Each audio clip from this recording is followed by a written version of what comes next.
Olá pessoal, eu sou a professora Lívia Ximenes e eu estou aqui para resolver questões com vocês sobre o direito societário. Vamos aqui iniciando então nossas questões. Na primeira questão, na sociedade Apuí Veículos Limitada, a sócia Eva foi eleita administradora pela unanimidade dos sócios para o mandato de 3 anos. Em razão de insuperáveis divergências com os demais administradores sobre a condução dos negócios, Eva renunciou ao cargo após 1 ano de sua investidura. A eficácia da renúncia de Eva se dará em relação à sociedade desde o momento em que a Assembleia de Sócios ratifica o ato de Eva? Não, gente, falso. Não é a partir do momento em que a Assembleia ratifica. Somente se a gente analisasse isso, seria contraditório. Mas quando a gente pensa, Lívia, o que seria essa Assembleia de Sócios? Seria o momento, gente, em que os sócios estão reunidos, em que eles demonstram conhecimento sobre o assunto e que eles, dentro dessa questão, desse conhecimento que eles estão tendo sobre o assunto, eles estão se confirmando que estão cientes do pedido da renúncia de Eva. Então, aí sim a gente teria 100% correto. Mas a gente pode afirmar que estaria errado a Assembleia de Sócios ratifica o ato de Eva? Não está errado, mas apenas poderia ser mais completo. Mas, de qualquer forma, a gente continua ainda o item A. Em relação a terceiros, após averbada a renúncia. Será que seria mais ou menos assim? Então, vamos deixar esse item, já que a gente está com uma dúvida um pouquinho em relação a ele. Vamos ao item B. É designado novo administrador para Eva? Será que a Eva tem que esperar para que a sua renúncia tenha eficácia até o momento de chamar alguém? E se esse povo demorar muito para chamar alguém? Então, esse item B, ele está errado.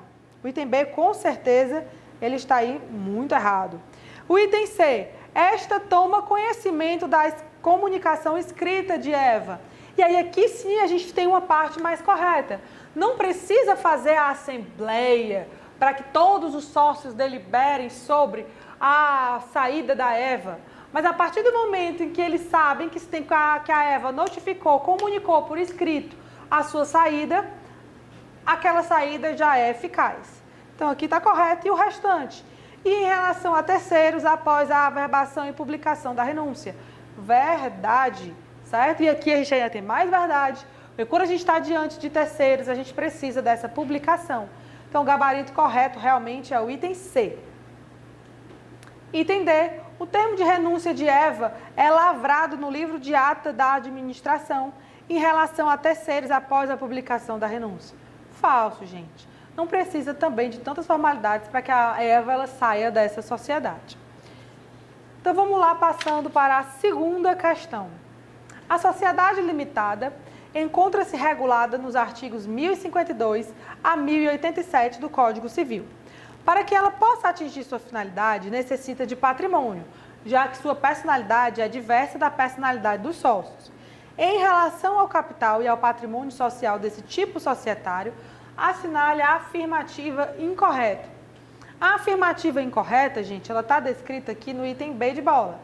Na constituição da sociedade, há a possibilidade de sócio cuja contribuição consista exclusivamente na prestação de serviços. Esse item está falso.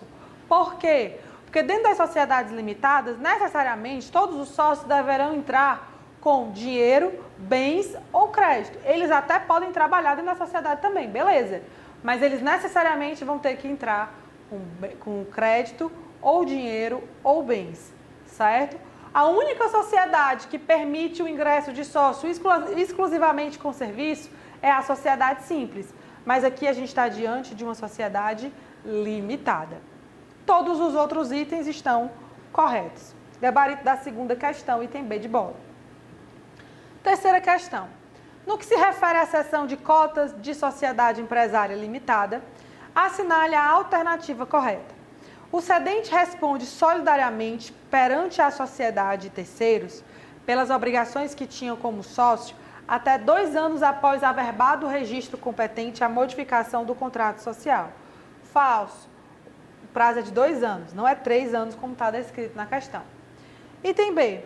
Na omissão do contrato, o sócio pode ceder sua cota, total ou parcialmente, a quem seja sócio, independentemente da audiência dos demais. Verdade, gente. Quando é sócio, quando você está transferindo suas cotas a alguém que já é sócio, você não precisa de autorização, você pode simplesmente transferir. C. A cessão de cotas consubstanciada, quase um trava-língua, na respectiva alteração contratual, terá eficácia entre o cedente e o cessionário somente após a sua averbação perante o órgão competente. Falso, gente. Entre o cedente e o cessionário, entre a pessoa que transferiu e a pessoa que recebeu, tem eficácia imediatamente. Na omissão do contrato, o sócio pode ceder a sua cota, total ou parcialmente, para terceiro, estranho ao quadro de sócios, somente se houver a concordância da unanimidade dos demais sócios. Falso. Não pode ter oposição de 1/4 do capital social. Quarta questão. Na cláusula 10ª do contrato social de Populina Comércio de Brinquedos Limitada, ficou estabelecido que a cessão a qualquer título da cota de qualquer dos sócios depende de oferta prévia aos demais sócios, direito de preferência, nas mesmas condições de oferta a não sócio. Caso, após o decurso de 30 dias, não haja interessado, o cedente poderá livremente realizar a cessão da cota a não sócio.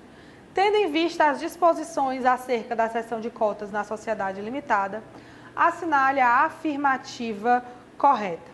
A. A cláusula é integralmente válida, tendo em vista ser lícito aos sócios dispor no contrato sobre as regras a serem observadas na cessão de cotas. E o gabarito correto já está aqui no item A. É livre, gente. Os sócios eles podem pactuar do jeito que eles quiserem essa distribuição das cotas. Não existe uma limitação, eles podem pactuar dessa forma. Quarta questão, então, gabarito item A. Quinta questão.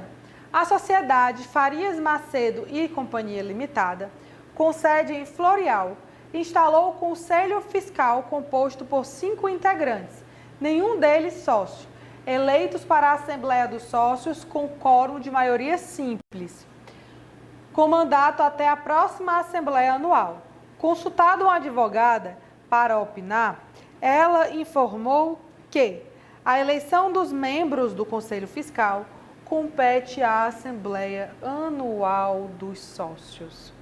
Então, é isso que precisa acontecer. A eleição dos membros do Conselho pela Assembleia Anual dos Sócios. Gabarito correto da quinta questão, item D de dado. Questão 6. A respeito da deliberação dos sócios na sociedade limitada, é correto afirmar que a Assembleia somente pode ser convocada pelos administradores eleitos no contrato social? Falso. A Assembleia também pode ser convocada pelos sócios, desde que representem um percentual mínimo do capital social, entre outros. As formalidades legais de convocação são dispensadas quando todos os sócios se declarem por escrito cientes do local, data, hora e ordem do dia? Sim, verdade, elas podem ser dispensadas. Se todo mundo já sabe o local que vai acontecer e tudo mais, não tem para que enviar toda aquela formalidade da comunicação. A gente preza pelos atos de forma menos burocrática. Todo mundo já confirmou que sabe, então não precisa das formalidades de convocação. Item C. A deliberação em assembleia será obrigatória se o número de sócios for superior a 5, for superior a 10. D. As deliberações tomadas em conformidade com a lei e o contrato vinculam os sócios ausentes, mas não dissidentes, tá? Ela vincula a todos os sócios. Os sócios que discordam, o que eles devem fazer é pedir para constar em ata que eles estão discordando, mas ela vincula a todos. Gabarito da sexta questão, então, item B de bola. Sétima questão. Em relação à modificação do capital social das sociedades limitadas, assinale a alternativa correta. A. Há direito de preferência do sócio no caso de aumento do capital social, exercendo primeiro esse direito sócio majoritário, que poderá adquirir todas as cotas ou quantas lhe interessarem. Após exercido esse direito, Caso restem cotas a ser adquiridas, terá preferência sobre os demais quem tiver maior número das cotas e assim sucessivamente. Falso, gente. As cotas elas devem ser cedidas proporcionalmente à porcentagem de cada um dentro da sociedade. Então, o sócio majoritário ele vai ter direito de adquirir algo proporcional às cotas que ele tem atualmente na sociedade, e assim para todos os sócios. B.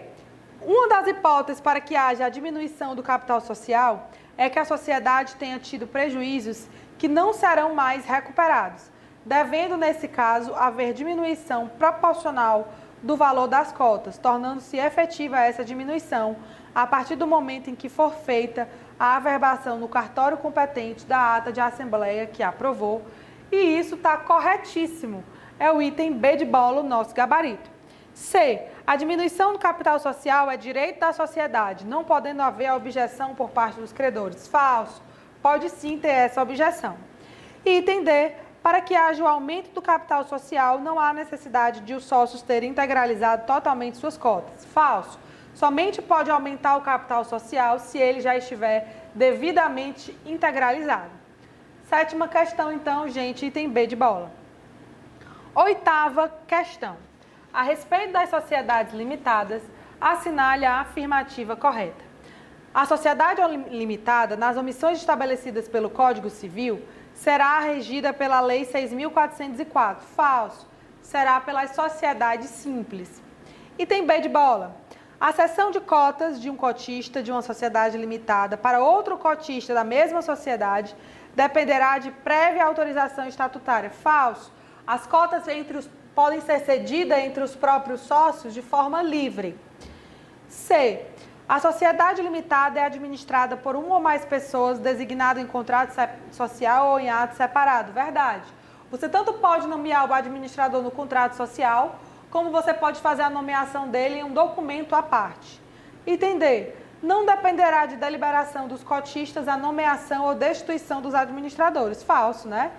Precisa ter a deliberação dos cotistas, dos sócios, para nomear os administradores e para tirar os administradores também. Oitava questão, item C. Nona questão. Paula, sócia administradora de Nova Trento Serviços Automotivos Limitada, cujo capital encontra-se parcialmente integralizado, comunica aos demais sócios que pretende se afastar da administração e indicar sua mãe para a administração. O sócio Dionísio consulta seu advogado para saber a legalidade da indicação e eventual eleição, porque Maria não integra o quadro social. O advogado respondeu corretamente que a indicação é legal, desde que aprovada pela unanimidade dos sócios diante da não integralização do capital social. Quando você vai nomear um administrador que não seja sócio de uma sociedade, pode. Mas se essa sociedade estiver com capital em aberto, ou seja, não estiver com capital integralizado, precisa ter a unanimidade dos sócios autorizando ali, nomeando aquele administrador não sócio. O gabarito correto, item A. Décima questão. Miguel e Paulo pretendem constituir uma sociedade do tipo limitada, porque não pretendem responder subsidiariamente pelas obrigações sociais. Na consulta a um advogado, previamente à elaboração do contrato, foram informados que, nesse tipo societário, todos respondem solidariamente pela integralização do capital social.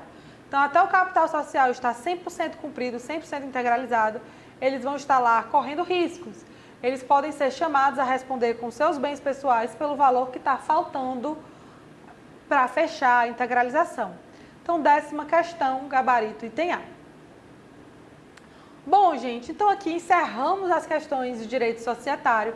Se tiverem alguma dúvida, me procurem no Instagram, Lívia Ximenes _ e tchau, tchau!